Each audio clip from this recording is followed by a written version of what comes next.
এই মানুষের ভিতরে আছে আমার সারে লাগি বারা খানা।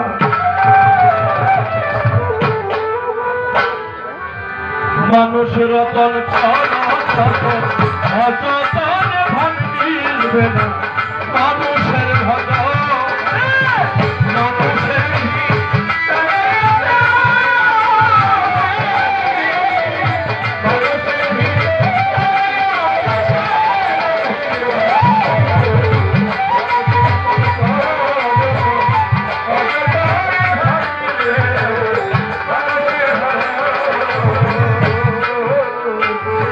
हे खुदा आसमान के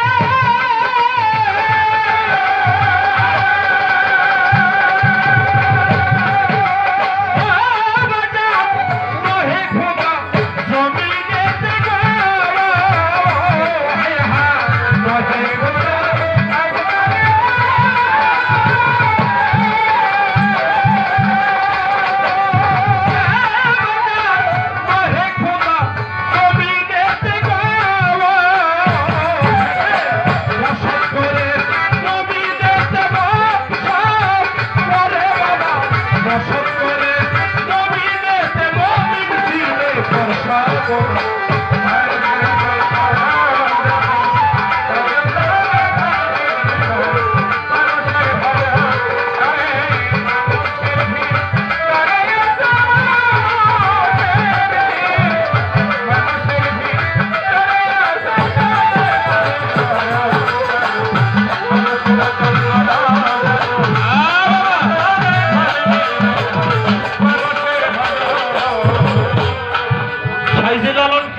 মানুষ সারা খেপার তুই মন হারাবি। হ্যাঁ, মানুষ ভজিলে সোনার মানুষ হবি। এই জন্যে বাবা খালেক সাহেব বলছে নহি খোদা আসমানেতে নহি খোদা জমিনেতে,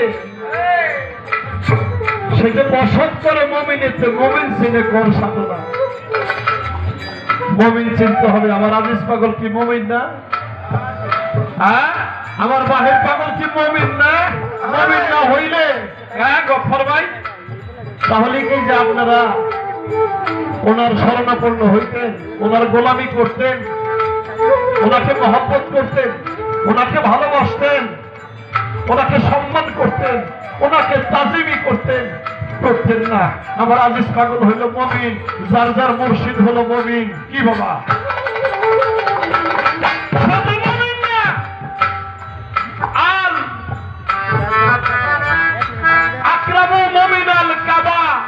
একজন মমিন ব্যক্তি খানায় কাবা হইতেও অতি উত্তম। সেজন্য বাবা আমরা তো গান গাই, সেই গান করতে চাই একটা হালাতের উপরে যখন পৌঁছে যাই, কখনোই শিল্পীটা শুধু শিল্পী থাকে না, ও শিল্পী থাকে না, আরেকটা জগতের মধ্যে আরেকটা ভাব, আরেকটা পরিচয় তার বের হয়ে আসে। আপনাদের একটু কষ্ট দেই, সেটা হলো শেখ শিবলি রহমতুল্লাহ, উনি যখন বাগদাদের মাটিতে যাইয়া তাবু গাড়ে, সেখানে কাসেম নামে একজন সেনাপতি যাইয়া সেনাপতির পোশাক পরে হাতে তরবারি নিয়ে যায় শেখ শিবলি রহমতুল্লাহ এর কাছে যায় কর চাইছিল। বলছিল বাগদাদের মাটিতে কেউ যদি থাকতে হয় তাহলে তার কর দিয়ে থাকতে হয়, এই দেশের রাজাকে কর দিতে হয়। কথা শুনে শেখ শিবলি বলছিল বাবা, সেনাপতির পোশাক পরে হাতে অস্ত্র নিয়ে আল্লাহর ওলিদের কাছ থেকে, আমার বাহের পাগলের কাছ থেকে কখনো কোন কর পাওয়া যায় না। আল্লাহর ওলিদের কাছ থেকে কর নিতে হলে, আমার আজিজ পাগলের কাছ থেকে কর নিতে হইলে কাঙ্গাল বেশে ভিক্ষার জুলা কাঁধে নিয়ে নত জানো হইয়া বিনয়ের সহিত তার কাছে কর চাইলে পাওয়া যায়, তাছাড়া পাওয়া যায় না। কথাটা শুনে কাশেমে প্রেমের মধ্যে আঘাত করলো। জীবনে কত মানুষের কাছ থেকে কর আনছি, কত মানুষকে মারধর করে জোর করে পরাদাই করছি রাজার হুকুমে, কত মানুষ অনাহারে থাকছে, তারপরেও তার খাবার ঘরে খাবার কেড়ে আনছি। এমন কথা কেউ বলে নাই। কথাটা শুনে ওই শেখ শিবলি রহমতুল্লাহ আল্লাহর ওলির প্রেমে পড়ে গেছে, ভালো মন্দ কিছু বলে নাই। ভুইরা রাজার দরবারে যায়, সেনাপতির পোশাক খুইলে আর হাতের অস্ত্র নিয়ে রাজ দরবারে যায়, জমা দিয়ে কয়, রাজা মশাই আমারে মাফ করবেন, আমি আর এই সেনাপতির চাকরি করতে পারবো না। রাজা মশাই কয়, কেন, কি হয়েছে তোমার? কয় না, সেনাপতির পোশাক শরীরে থাকলে, হাতে অস্ত্র থাকলে আল্লাহ ওলিদের কাছ থেকে কোনো কর পাওয়া যায় না, এই জন্য আমি আর এই রাজার চাকরি, রাজার দরবারে সেনাপতির চাকরি করবো না। চলে গেছে একটা জীর্ণ শীর্ণ পোশাক পরে, কাঁধে একটা ভিক্ষার ঝোলা নিয়ে উনি চলে গেছে শেখ শিবলি রহমতুল্লাহ দরবারে। পিছনে বললে তো কথা বলা যায়, হাতে নিয়ে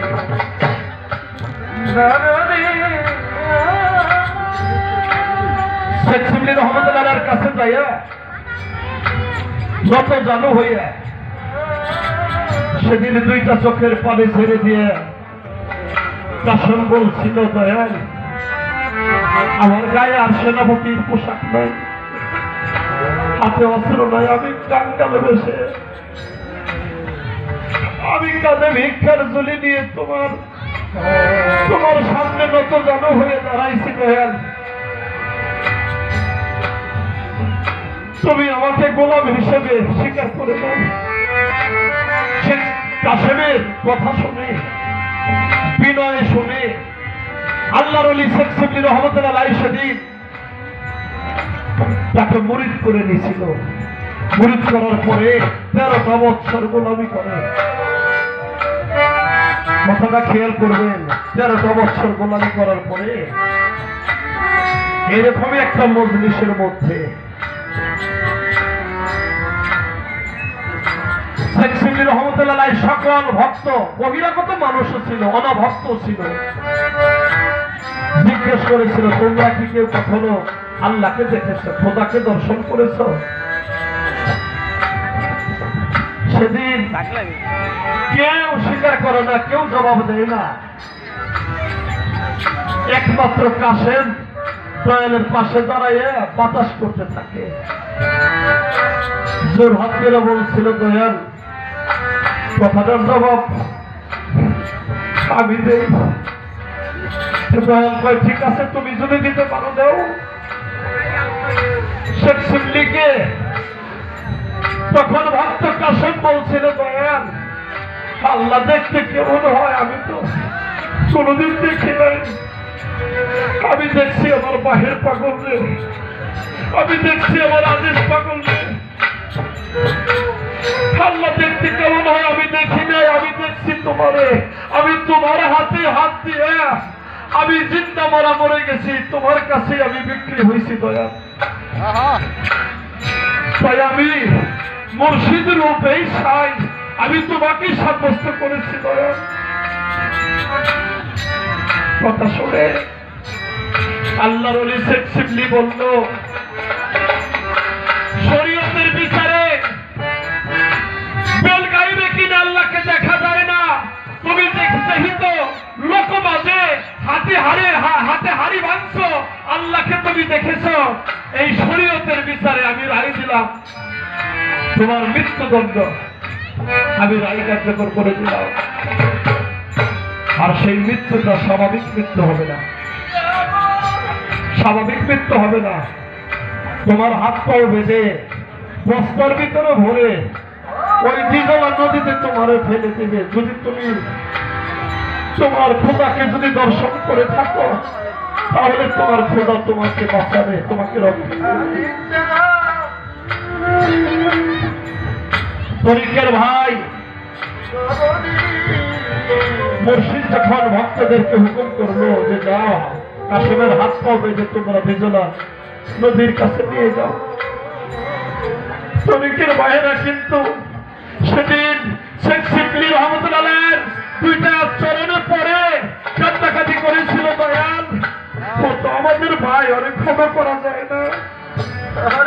শেখ শিবলি বলছিল, বেটা আল্লাহর ওলিরা একবার যা বলে তা কখনো রদ হয় না,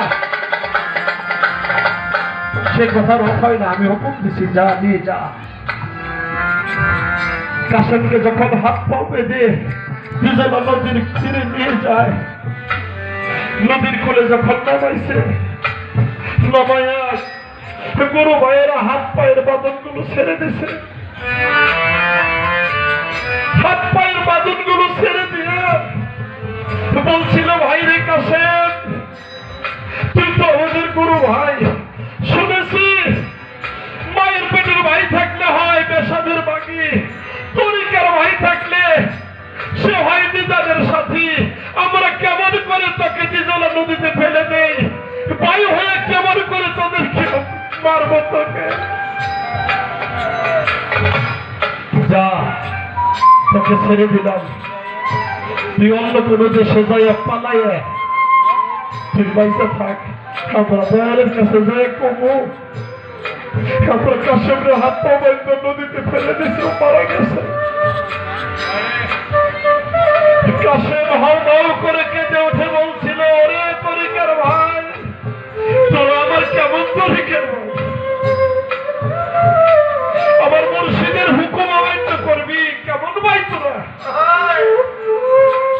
এমন কোন দেশ আছে নাকি রে গফর ভাই, যেখানে পালাইলে আমার আজ ইসলাম খুঁজে পাইবে না? আজ বলো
তরিকার ভাই আমার একবার বলে দে না, আমার কোন জায়গায় পালাই নে, আমার মুর্শিদ আমার দেখবে না।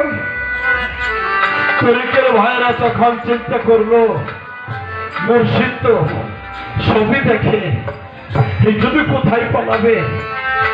কাশেম বলছিল, তরিকার ভাই আমি তোদের পায়ে ধরে বলে যাই, আমি কোনদিন আমি আমার বাজারকে গোসল না করাইয়া আমি গোসল করি নাই।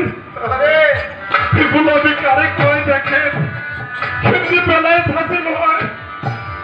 আমি আমার মুর্শিদ রে, আমি আমার বাহের পাগল রে গোসল না করাইয়া কোনদিন আমি গোসল করি নাই বলে তোমরা আমার বাজারে গোসল করাইবার কথা দাও। আমি যে আমার বাজারে যেভাবে গোসল করাইছি সেইভাবে গোসল করাইবে। তোমরা যদি আমার তরিকার ভাই হও, আমি কোনদিন আমার বাজারে না খাওয়াইয়া আমি নিজে আমার মুখ দিয়ে খাওয়া যায় না, আমি খাই না। আমার বাজার যে পর্যন্ত ঘুম না আসছে সে পর্যন্ত আমি বালিশে মাথা ঠেকাই নাই, আমি ঘুমাসি নাই। তোমরা আমার কথা দাও, আমার একবার কথা দাও, আমার বাজারকে তোমরা কষ্ট দিব না। আমার পরিবর্তে আমার অভাবটা যেন আমার বাজার, আমার দয়াল যেন এই অভাবটা যেন সে অনুভব না করতে পারে। তরিকের ভাইয়েরা দুজন নদীতে যখন ফেলে দিছিল, কাশেম একবার বাসে একবার ডুবে, প্রভু গুরু নাম সে না ভুলে, কারণ তার খেয়ালের হাত দিয়ে তার মুর্শিদ শেখ শিবলির চরণ দুটি সে জড়িয়ে ধরেছিল। তাই জগতের যত ভক্ত দেয় আশেকের তরিকতের মানুষ প্রত্যেকেই সেই খেয়ালের হাত দিয়ে আপন আপন মুর্শিদের সেই চরণটাকে জড়িয়ে ধরলে, যাতে মুর্শিদের ছায়া তলে মুর্শিদের গোলাম চরণ দাসী হয়ে থাকা যায়।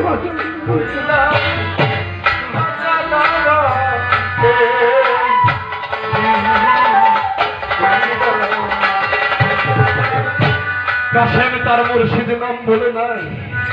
আপনারা জানেন আল্লাহ বলে, ও ফেরেশতা, দুনিয়ার বুকে এমন একজন ভক্ত যদি মরে যায় তাহলে গুরু নামের কলঙ্ক হবে, যাও সেখানে যায় তাকে উদ্ধার করো। তারা বিভিন্ন রূপে চেষ্টা করছে উদ্ধার করার জন্য, কাশেম উঠা আসে নাই।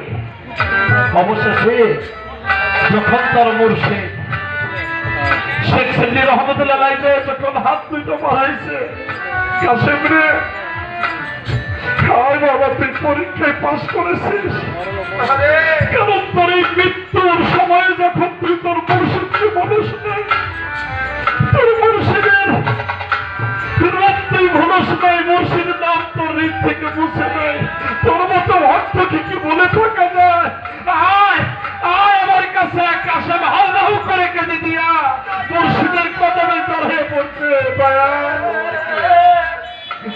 এতক্ষণে অধমের কথা মনে পড়ছে।